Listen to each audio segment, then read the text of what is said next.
Hello everyone, welcome back to my channel. So in today's video we are going to study capital structure. तो capital structure क्या होता है, सबसे पहले हमें ये जानना पड़ेगा. तो ये होता है, it is a mix of owned capital and borrowed capital. Owned capital क्या होता है, जो शेयर होल्डर अपना पैसा जब खुद लगाता है, और बोरोड कैपिटल का मतलब ये होता है कि जब हम बाहर से आउटसाइडर से लोन लेते हैं तो उसको बोरोड कैपिटल बोलते हैं. ठीक है. उसके बाद ये लिखा हुआ है, in other words particular combination of डेब्ट एंड इक्विटी, जो कि यूज़ किया जाता है कंपनी में to finance overall operation. Overall operation को कंडक्ट करने के लिए जो डेब्ट और इक्विटी का कॉम्बिनेशन को यूज़ किया जाता है उसको हम बोलते हैं कैपिटल स्ट्रक्चर. ठीक है. कैपिटल स्ट्रक्चर के कुछ अजम्पशन होते हैं. सबसे पहले only two source of fund होते हैं, इज़ दैट इक्विटी और डेब्ट. कैपिटल स्ट्रक्चर में ये माना जाता है, अजम्पशन मतलब माना गया है, ठीक है, कि there are only two source, एक तो इक्विटी होगा और एक डेट होता. ठीक है. Total asset of the firm are given और there would be no change. जो टोटल एसेट है कंपनी की या फर्म की वो दी हुई है और उसमें कोई चेंज नहीं होगा. Entire profit will be distributed, is that zero retention. ठीक है. एंटायर प्रॉफिट, जितना भी प्रॉफिट कंपनी अर्न करेगी वो सब के सब डिस्ट्रीब्यूट हो जाएगी. कोई भी चीज़ रिटेन करके, कोई भी प्रॉफिट रिटेन करके नहीं रखा जाएगा. ठीक है. The operating profit of the firm are given and not expected to grow. Operating profit जो है कंपनी का वो दिया हुआ है और एक्सपेक्ट किया जाता है कि वो ग्रो नहीं करेगा. ठीक है. यहाँ पे कोई नो कॉर्पोरेट टैक्स का भी कोई नहीं होता, टैक्स नहीं दिया जाता है. कैपिटल स्ट्रक्चर में ये माना जाता है.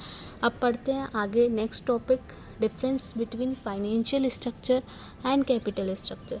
फाइनेंशियल स्ट्रक्चर की जब मैं बात करती हूँ तो इसमें जो लायबिलिटी साइड होती है उसमें लॉन्ग टर्म और शॉर्ट टर्म दोनों लायबिलिटी को लिया जाता है. मतलब ये पूरी लायबिलिटी साइड को कंसिडर किया करता है फाइनेंशियल स्ट्रक्चर, है ना.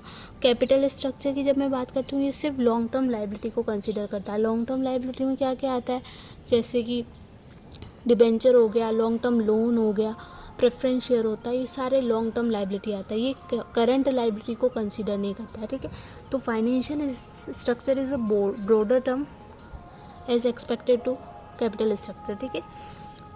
आगे मैंने यही लिखा हुआ कि it means the entire liability side, क्योंकि ये मतलब लॉन्ग टर्म लायबिलिटी को भी कंसिडर कर रहा है और शॉर्ट टर्म लायबिलिटी को भी कंसिडर करता है. और it means only long term liability. LTD का मतलब है लॉन्ग टर्म लायबिलिटी. ठीक है. अब अपन आगे पढ़ते हैं थ्योरीज ऑफ कैपिटल स्ट्रक्चर. तो दो तरह की थ्योरी होती है, एक रिलेवेंट थ्योरी होती है और इरिलेवेंट थ्योरी होती है. रिलेवेंट थ्योरी के अंदर क्या क्या आता है, नेट इनकम अप्रोच आती है और ट्रेडिशनल अप्रोच आती है.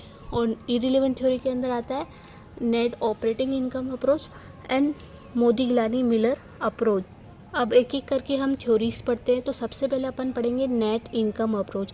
जो नेट इनकम अप्रोच है वो दी है डेविड ड्यूरान ने दी है, और इसने ये बोला है, और ये रिलेवेंट थ्योरी है कैपिटल स्ट्रक्चर की, तो ये बोलता है कि कैपिटल स्ट्रक्चर जो है वो मैटर करता है. ठीक है.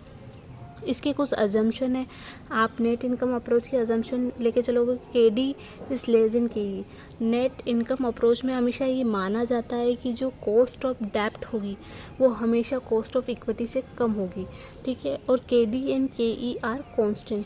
ये आप डायग्राम में देख सकते हो, KD और KE हमेशा कॉन्स्टेंट रहेंगे. ठीक है. अब इसको मैं समझाने के लिए कि कैसे KD और KD जो है वो लेस देन KE होगा या फिर KD और KE कांस्टेंट होगा, इसके लिए मैंने एक एग्जांपल लिया है, उसके थ्रू आपको मैं बताती हूँ. ठीक है. सपोज 10% डिबेंचर है 10 लाख के, EBIT अपन को दे रखा है 4 लाख, और KE मतलब कॉस्ट ऑफ इक्विटी दे रखा है 15%. अब इसमें दो अपन केस लेके चलेंगे. इफ़ डिबेंचर जो है वो इंक्रीज़ हो जाते हैं 6 लाख से, और इफ़ डिबेंचर जो होते हैं वो डिक्रीज़ हो जाते हैं 6 लाख से. ठीक है. अब अपन को इसमें कुछ फॉर्मूले होते हैं नेट इनकम अप्रोच के अंदर, तो उसके थ्रू हम KD KE और कॉस्ट ऑफ कैपिटल सब निकलती है उसके थ्रू. तो सबसे पहले value of the firm V, जिसको डिनोट करते हैं V से. वैल्यू ऑफ द फर्म निकलती है एस प्लस डी से, जहाँ एस क्या होता है मार्केट वैल्यू ऑफ शेयर्स और डी क्या होता है मार्केट वैल्यू ऑफ डिबेंचर। ठीक है, अब जब मैं बात करती हूँ, अपन को डिबेंचर की वैल्यू तो दे रखी है क्वेश्चन में 10 लाख रुपीज़, राइट, पर मार्केट वैल्यू ऑफ शेयर्स नहीं दे रखा है। कहीं दे रखा है क्या? नहीं दे रखा है। EBIT दे रखा है कि ई दे रखा है सिर्फ। ठीक है, तो अपन को मार्केट वैल्यू ऑफ शेयर्स निकालनी पड़ेगी। तो एस की मार्केट वैल्यू ऑफ शेयर्स होता है, इसका फॉर्मूला होता है EBIT minus interest divided by KE, right. EBIT कितना दे रखा है क्वेश्चन में अपन को? 4 लाख दे रखा है, और माइनस करेंगे आई मतलब होता है इंटरेस्ट। इंटरेस्ट कौन सा? जो हम डिबेंचर के ऊपर पे करेंगे। ठीक है, तो ये 10 लाख का डिबेंचर है, उस पर 10% कितना बनेगा? 1 लाख बनेगा। ठीक है, डिवाइडेड बाय KE मतलब होता है कॉस्ट ऑफ इक्विटी। ठीक है, कॉस्ट ऑफ इक्विटी भी अपन को क्वेश्चन में दे रखा है, कितना दे रखा है? 15% दे रखा है, तो यहाँ आएगा 0.15। ठीक है, तो ये वैल्यू निकल के आ जाएगी 20 लाख अपनी, राइट। मैंने अभी साथ साथ में सोल्व इसलिए नहीं करती हूँ क्योंकि ये वीडियो को बार बार पोस्ट करना पड़ता है, इस वजह से मैंने पहले से ही सोल्व करके रखा हुआ है। ओके, तो अपन ने मार्केट वैल्यू ऑफ शेयर्स निकाल दिए, कितना निकल गया? 20 लाख, और अपन को डिबेंचर की वैल्यू तो दे ही हुई थी, कितना था? 10 लाख, तो टोटल वैल्यू ऑफ फर्म कितनी आ गई? 30 लाख, राइट। अब अपन KO की बात करते हैं। KO मतलब cost of capital. Cost of capital कैसे निकलती है? तो EBIT अपन में वैल्यू मल्टीप्लाई बाय 100। EBIT अपन को क्वेश्चन में दे रखा है 4 lakh, right, divided by value अपन ने निकाल दी, ये आई थी value of firm 30 lakh, multiply by 100, और तो अपनी कॉस्ट ऑफ कैपिटल कितनी आई? 13.33%। अब हम दो जो अपन ने पॉइंट बनाए कि डिवेंचर को इंक्रीज़ कर दिया 6 लाख से और डिवेंचर को डिक्रीज़ कर दिया 6 लाख से, उसके थ्रू सॉल्व करते हैं इस क्वेश्चन को। ठीक है, अगर डिवेंचर को इंक्रीज़ कर दिया 6 लाख से, ठीक है, तो सबसे पहले अपन एस निकालते हैं, EBIT minus I divided by KE, cost of capital is equals to EBIT तो कोई चेंज नहीं होगा, EBIT तो 4 लाख क्वेश्चन में दिया हुआ है, वो का वही रहेगा। ठीक है, माइनस करेंगे, इंटरेस्ट की अमाउंट यहाँ चेंज हो जाएगी। कैसे? क्योंकि अपन ने इंक्रीज़ किया है 6 लाख से डिबेंचर को, राइट। पहले अपने पास डिबेंचर की अमाउंट कितनी थी? 10 लाख थी। अब अपन ने इंक्रीज़ करके 6 लाख और इंक्रीज़ कर दिया, तो 16 लाख हो गया। तो 16 लाख का 10% कितना होता है? 1,60,000, राइट, डिवाइडेड बाय 0.15, तो ये आ जाएगा मार्केट वैल्यू ऑफ शेयर्स आ जाएगी 16 लाख। ठीक है, अब वैल्यू ऑफ फर्म निकल जाएगी एस प्लस डी। 16 लाख जो अपन ने ऊपर निकाला ये वाला, और 16 लाख क्यों? क्योंकि 10 लाख तो डिबेंचर पहले से ही थे अपने पास, और 6 लाख का अपन ने इंक्रीज़ किया, तो टोटल डिबेंचर कितने हो जाएंगे? 16 लाख हो जाएंगे। अब ये आ जाएगा 32 लैक्स आ जाएंगे। ठीक है, अब अपन बात करते हैं कॉस्ट ऑफ कैपिटल की। EBIT divided by value multiply by 100। EBIT अपन को क्वेश्चन में दिया हुआ है 4 लाख, वैल्यू अपन ने निकाली 32 लाख, मल्टीप्लाई बाय 100 करेंगे तो ये आ जाएगा कॉस्ट ऑफ कैपिटल कितना? 12.5%। ठीक है, अब सेकेंड कंडीशन जो अपन ने ली, अगर अपन को डिबेंचर को डिक्रीज़ करते हैं 6 लाख से, ठीक है, तो पहले अपना डिबेंचर कितना था? 10 लाख का था, यहाँ 10 लाख का था, है ना, राइट। अब अपन ने 6 लाख से डिक्रीज़ कर दिया, मतलब कि डिबेंचर की जो वैल्यू है कितनी हो गई? 4 लाख हो गई। तो EBIT कितना दिया हुआ है? 4 लाख, और इंटरेस्ट की वैल्यू वापस चेंज हो जाएगी, क्या हो जाएगा? 4 लाख का डिबेंचर हो गया, तो 4 लाख पे 10% कितना? 40,000, और KE अपन को 15% दे रखा है। ठीक है, तो ये आ जाएगा मार्केट वैल्यू ऑफ शेयर कितनी आ जाएगी? 24 लाख आ जाएगी। Value is equals to S plus D होता है, तो एस अपन ने निकाला है 24 लाख, ये ऊपर निकाला ना, प्लस डिबेंचर की वैल्यू कितनी हो गई थी? 4 लाख हो गई थी, क्योंकि अपन ने डिक्रीज़ कर दिया है, और ये आ जाएगा टोटल 28 लाख, राइट। उसके बाद KO निकालेंगे, EBIT upon divided by value multiply by 100। तो EBIT 4 lakh divided by value अपन ने निकाली 28 लाख, तो मल्टीप्लाई बाय 100 14.28। ठीक है, एग्जाम्पल सोल्व करवाने के पीछे मैं आपको ये सिखाना चाहती थी कैसे value of the firm increase हो रही है और कॉस्ट ऑफ कैपिटल जो है वो डिक्रीज़ हो रही है। देखो, हमने जब डिबेंचर की अमाउंट 10 लाख ली थी, तब अपनी वैल्यू ऑफ द फर्म कितनी आई थी? 30 लाख।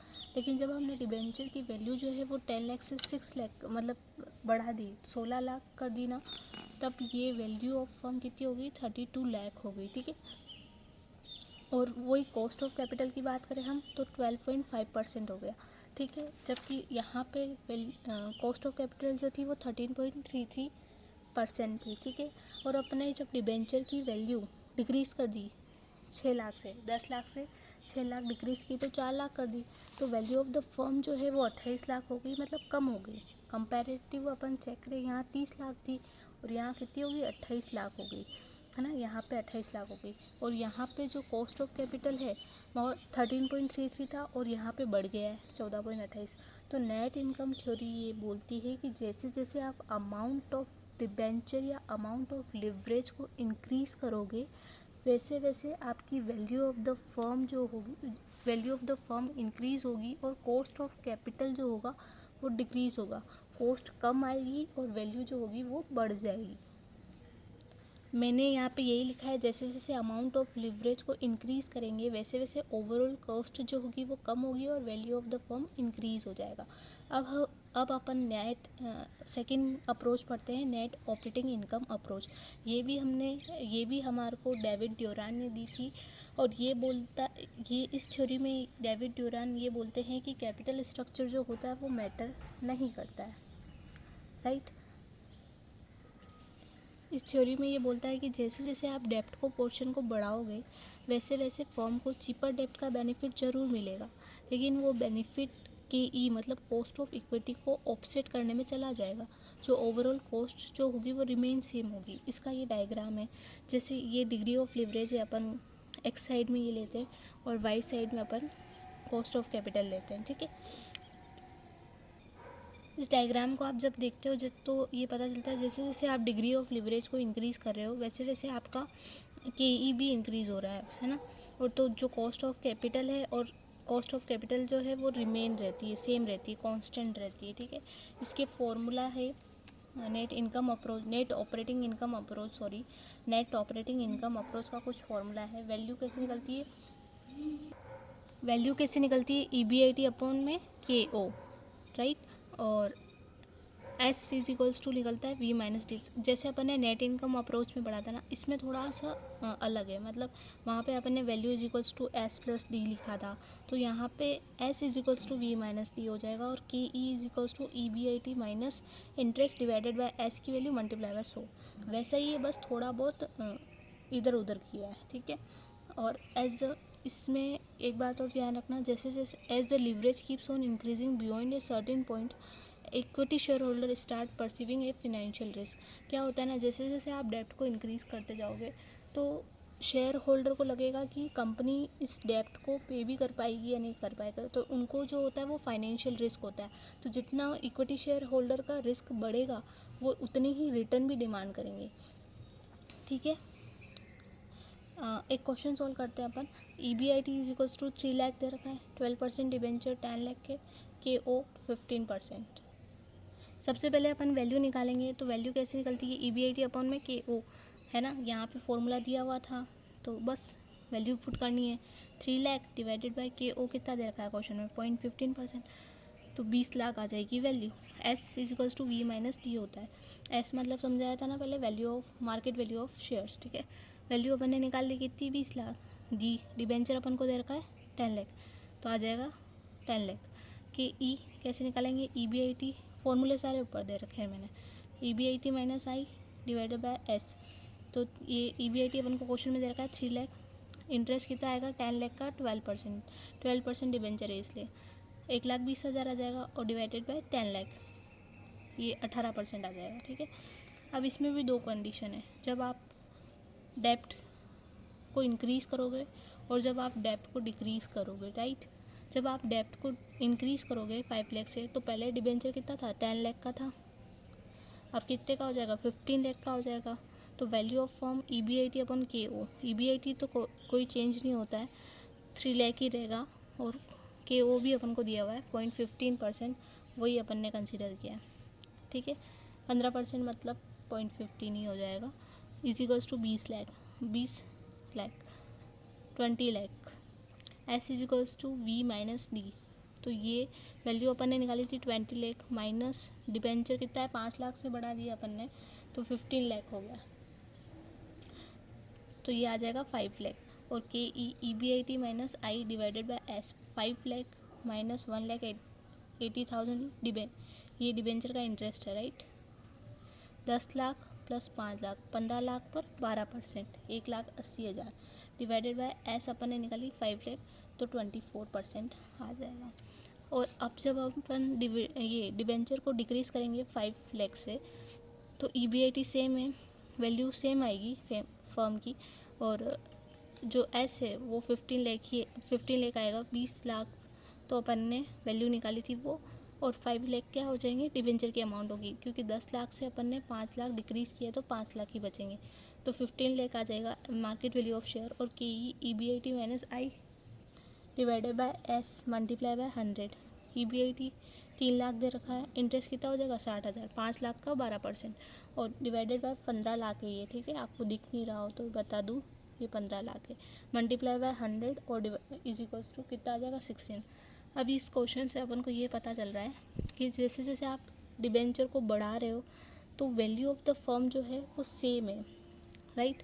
वैल्यू ऑफ फर्म कहाँ पे है, तो ये देखो वैल्यू यहाँ पे भी 20 लाख है जहाँ, और यहाँ पे अपन ने बढ़ाया वहाँ पे भी 20 लाख है, और जहाँ कम कर दिया वहाँ पे भी 20 लाख है, ठीक है।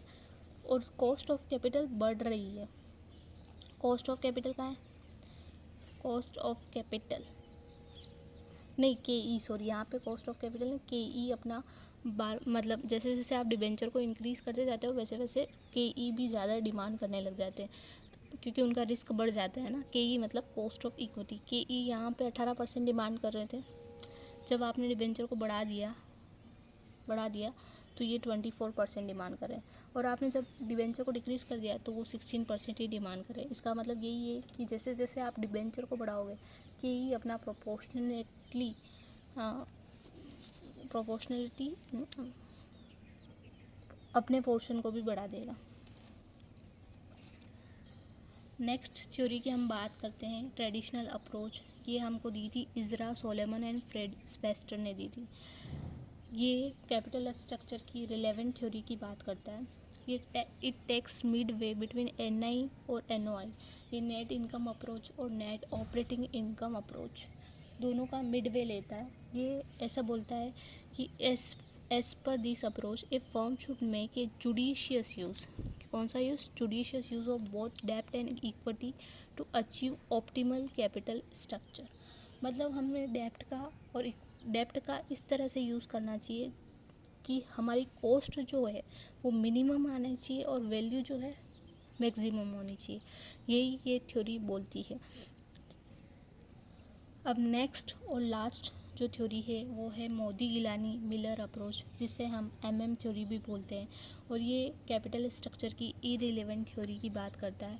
और इसको एक और नाम है जिससे जाना जाता है कि behavioural justification of NOI approach, net operating income approach का बिहेवियरल जस्टिफिकेशन दिया है इस थ्योरी ने। और है ना, जैसे वैल्यू ऑफ द फर्म होती है, यहाँ मैंने लिखा है value of the firm decide होती है 2 फैक्टर से, एक कॉस्ट के फैक्टर से और एक अर्निंग के फैक्टर से।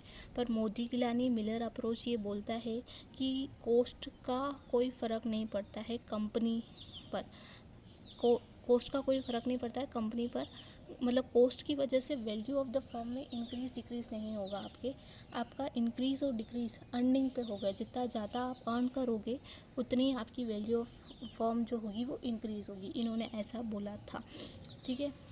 और इसके कुछ अजम्पशन है जो बहुत इम्पोर्टेंट है। सबसे फर्स्ट अजम्पशन है कि the capital market are perfect and complete information are available to all the investors free of cost. इसने ये अजम्पशन दिया, हालांकि यही अजम्पशन बाद में इसकी क्रिटिसिज्म में भी बना है, ठीक है, क्योंकि कोई भी मतलब जो कंप्लीट इन्फॉर्मेशन हर बार आपको अवेलेबल नहीं होगी, ऐसा हो ही नहीं सकता है।